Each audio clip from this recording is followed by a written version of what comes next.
नमस्कार दोस्तों, प्रणाम। चलिए स्टार्ट करते हैं।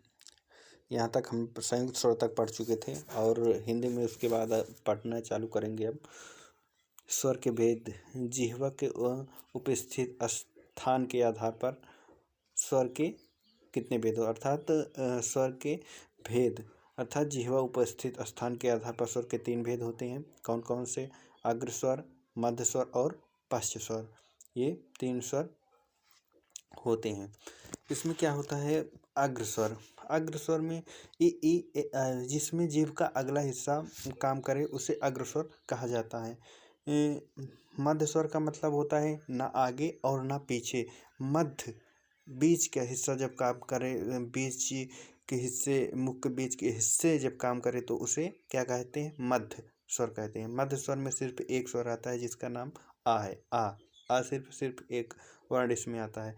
और अग्र स्वर के अंतर्गत ए आएगा। जिह्वा पश्च स्वर के अंतर्गत अ उ ओ आओ, अर्थात बड़ा आ, उ ओ आओ, 5 वर्ण इसके अंतर्गत आएंगे। जिह्वा पीछे की ओर भागती है, अर्थात पश्च स्वर में जिह्वा जो है पीछे की ओर भागती है। चलिए आगे देखते हैं। जिह्वा के उठने के आधार पर स्वर के भेद या मुखाकृत के आधार पर स्वर के भेद। इसे जिह्वा के उठने के आधार पर जिह्वा के उठने के आधार पर या मुखाकृत के आधार पर स्वर के भेद कहे जाते हैं। चलिए पहला क्या है? समृद्ध स्वर। समृद्ध स्वर। समृद्ध स्वर किसे कहते हैं? वह स्वर जिनके उच्चारण में मुख बहुत कम खुलता हो। वह स्वर जिनके उच्चारण में मुख बहुत कम खुलता है उसे समृद्ध स्वर कहते हैं। इन्हें अग्र समृद्ध स्वर भी कहा जाता है। इसके अंतर्गत ई उ आते हैं। कौन? ई उ। अब उसके बाद कौन सा है? अर्ध समृद्ध स्वर। अर्ध समृद्ध स्वर वह स्वर जिनके उच्चारण में मुख समृद्ध की अपेक्षा कुछ अधिक खुलता है, अर्थात समृद्ध की अपेक्षा कुछ अधिक मुंह खुले उसे क्या कहते हैं? अर्ध समृद्ध स्वर कहते हैं। इसके अंतर्गत ए और औ आते हैं। पश्च समृद्ध स्वर भी कहा, ओ को पश्च समृद्ध स्वर कहा जाता है और ए को अग्र समृद्ध स्वर भी कहा जाता है। चलिए विपरीत स्वर के अंतर्गत आते हैं। विपरीत स्वर किसे कहते हैं? जिन स्वरों के उच्चारण में मुख पूरा खुला रहता है उसे विपरीत स्वर कहा जाता है। कह रहे हैं कि जिस स्वरों के उच्चारण में मुख पूरा खुला रहे उसे क्या कहते हैं? उसे विपरीत स्वर कहते हैं। विपरीत के अंतर्गत सिर्फ आ आता है।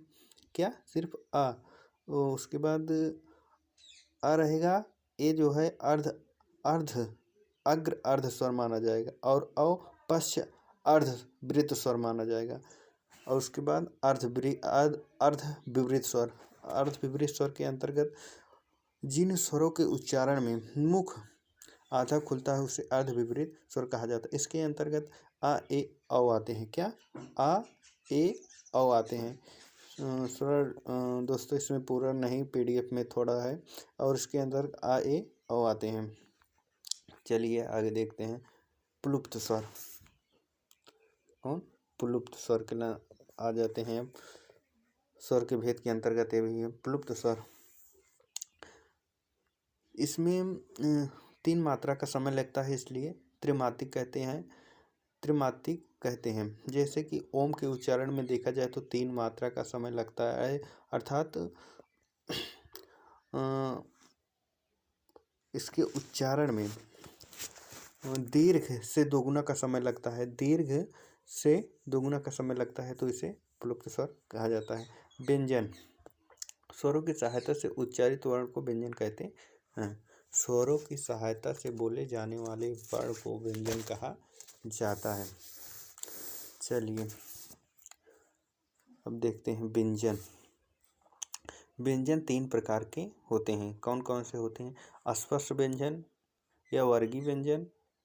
स्पर्श व्यंजन को ही वर्गीय व्यंजन कहा जाता है। चलिए इन एक एक देखते चलेंगे।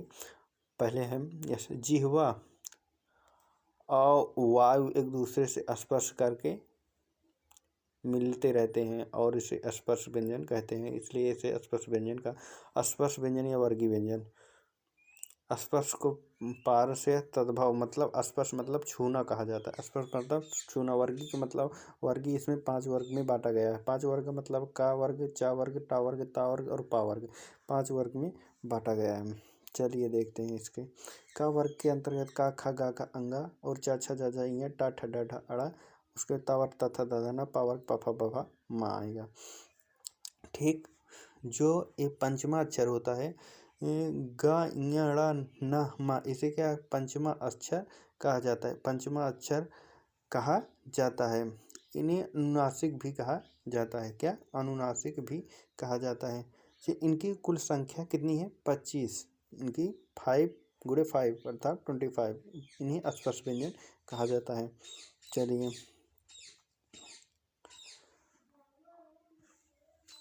अब आ जाते हैं हम।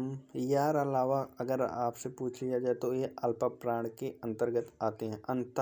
अंतस्थ। दूसरा व्यंजन कौन था? अंतस्थ व्यंजन। वायु अंदर की ओर धकेलती है। अंतस्थ व्यंजन कहा जाता है। इन्हें अर्ध स्वर भी कहा जाता है। या, रा, ला, वा इन्हें अर्ध स्वर भी कहा जाता है। लुंठित रा को माना जाता है, पार्श्विक ला को, और इसी को मेपित वर्ण भी कहा जाता है। चलिए इसके बाद हम कल डिस्कस करेंगे। और ये थोड़ा वीडियो लंबा होते जा रहा है, इसलिए ऊष्म व्यंजन हम कल समझेंगे। नहीं, चलिए उसमें समझ ही लेते हैं। ऊष्म व्यंजन। ऊष्म व्यंजन के अंतर्गत सा, खा, सा, हा। सा जो है काकल्य वर्ण कहा जाता है और सा को संघर्षी वर्ण कहा जाता है। और उसमें ये सा, खा, सा, हा न, ये चारों वर्ण क्या है? ऊष्म व्यंजन माने जाते हैं। चलिए दोस्तों, बस आज इतना ही। फिर आगे मिलते हैं। वीडियो में बने रहना। तब तक के लिए नमस्कार।